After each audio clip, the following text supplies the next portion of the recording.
Assalamualaikum warahmatullahi wabarakatuh. Selamat sore teman-teman. Kali ini kami akan melaksanakan podcast yang bertema Sexual and Gender Identity Disorder.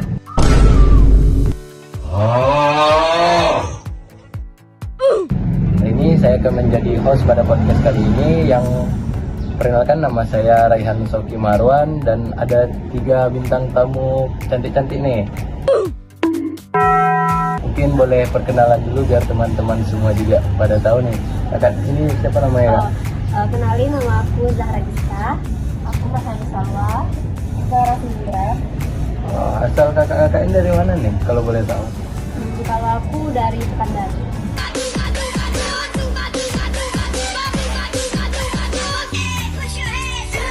Kalau aku dari Jember. Juga sama dari Pekanbaru. Kakak-kakak ini kuliah, SMA atau udah kerja? Kami mahasiswa. Dari fakultas dan universitas apa nih? Psikologi dunia. Psikologi UIR ya. Ya pantas sih. Cantik sih kalau di UIR.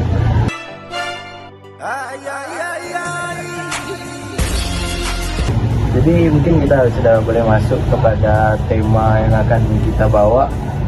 Apa sih Kak arti dari disfungsi seksual atau gangguan seksual?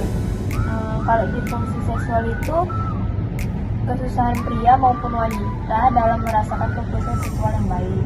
Nah, itu tuh bisa disebabkan dari faktor psikologis, sama biologis ataupun gabungan dari keduanya gitu. Oh, berarti psikologisnya dari pikiran dia ya Kak, dari jiwa dia. Kalau biologisnya mungkin bawaan dari orang tuanya ya. Ya. Oke. Ada contoh-contohnya nggak biar mungkin lebih mudah dipahami gitu Kak? Contoh-contoh yang pertama itu ada disfungsi ereksi. Itu tuh tidak membuat pria untuk mencapai atau mempertahankan ereksinya untuk aktivitas seksual. Oh, berarti mungkin pada laki-laki sudah berhubungan seks tapi tidak merasa puas juga. Susah dia untuk mencapai rasa kenikmatannya ya.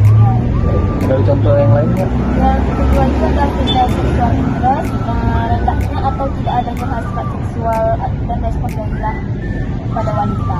Oh, mungkin ini termasuk kepada cowok-cowok yang gay ya Kak? Yang ya cewek, mungkin dia nggak suka lihat cewek atau waktu dia lihat cewek dia tidak merasa ada hasrat seksual. Itu ada delayed ejaculation, kesulitan atau ketidakmampuan pria untuk ejakulasi meskipun telah mendapat rangsangan seksual yang memadai. Oh, berarti dia ini sudah melakukan hubungan seksual nih Kak, tapi tidak sama kayak yang pertama mungkin ya, tidak merasa puas juga padahal sudah melakukan. Ya, oke. Dan berikutnya itu ada premature ejakulasi. Ejakulasi yang terjadi terlalu cepat atau segera setelah penetrasi. Oh, malah ini kebalikan dari poin ketiga ya Kak, yang mungkin dia baru pasangan seksualnya ini baru mulai, pasangannya ini belum puas dia malah udah puas duluan ya Kak. Oh, mungkin bahasa yang mudah dipahami teman-teman yang menonton adalah ejakulasi dini mungkin. Mungkin selanjutnya para Hilias atau dan gender identity disorder, apa sih pengertian dari para Hilias itu Kak? Kalau menurut aku ya, para Hilias ini dia penyimpangan hasrat seksual gitu dari norma yang berlaku. Jadi orang-orang yang mengidap penyakit ini biasanya punya penyimpangan seksual gitu dari orang-orang yang seharusnya gitu.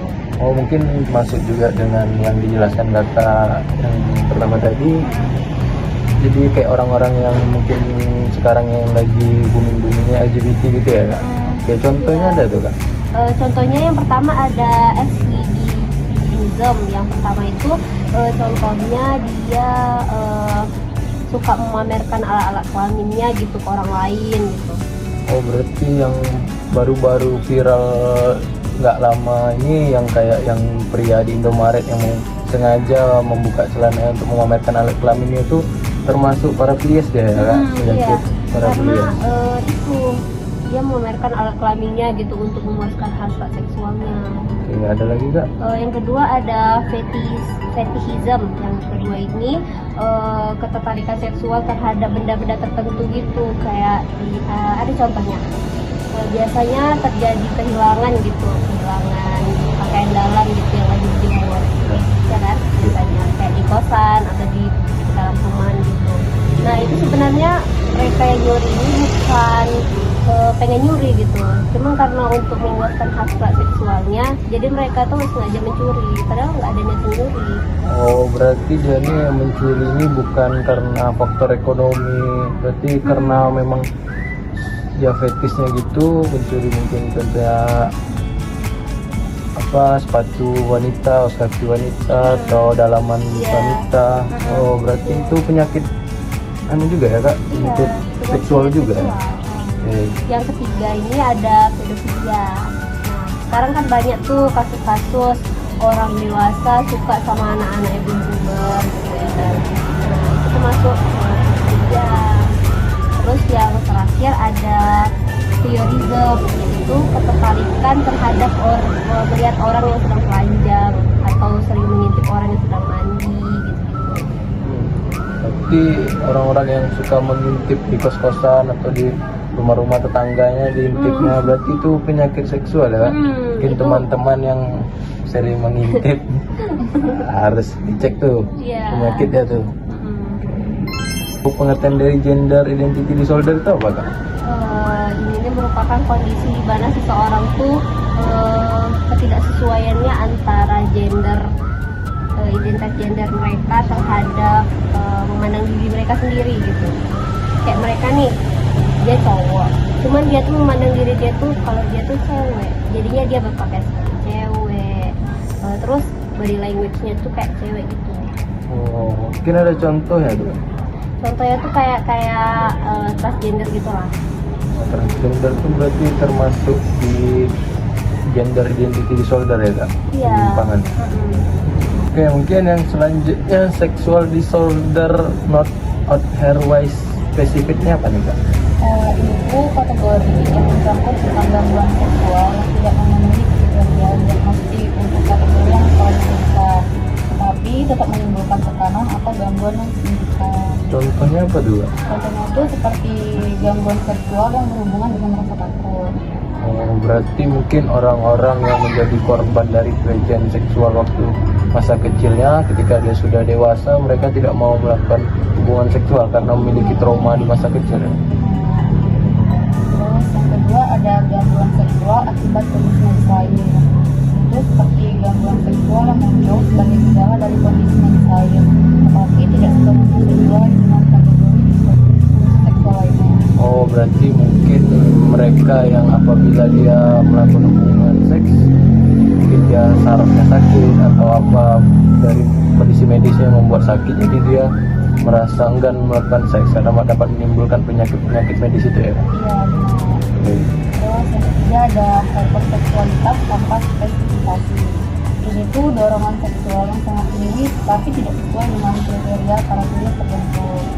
Oh, ini mungkin yang kakak maksud ini orang yang telah melakukan hubungan seks 5 menit kemudian minta lagi, mungkin suami-suami yang hyper ini, suami-suami yang sampai istrinya kecapean nih minta terus gitu-gitu, mungkin hyper nih. Berarti itu bukan karena pengen aja, berarti memang itu gangguan dari Gangguan seksual. Oke. Dari beberapa penyakit seksual dan penyakit identity gender nih ada beberapa penanganan yang dapat saya simpulkan, mungkin menurut kakak betul atau enggaknya. Kalau menurut saya yang pertama itu melakukan terapi hormon untuk mencegah hormon yang mendorong penyimpangan seksual yang berbahaya. Apa betul itu? Iya betul. Mungkin kalau untuk yang lebih sudah parahnya melakukan psikoterapi, melakukan konseling dengan orang-orang yang memang di halnya lah seperti psikolog. Mungkin kalau dia perlu obat ke psikiater, harus gitu ya kan?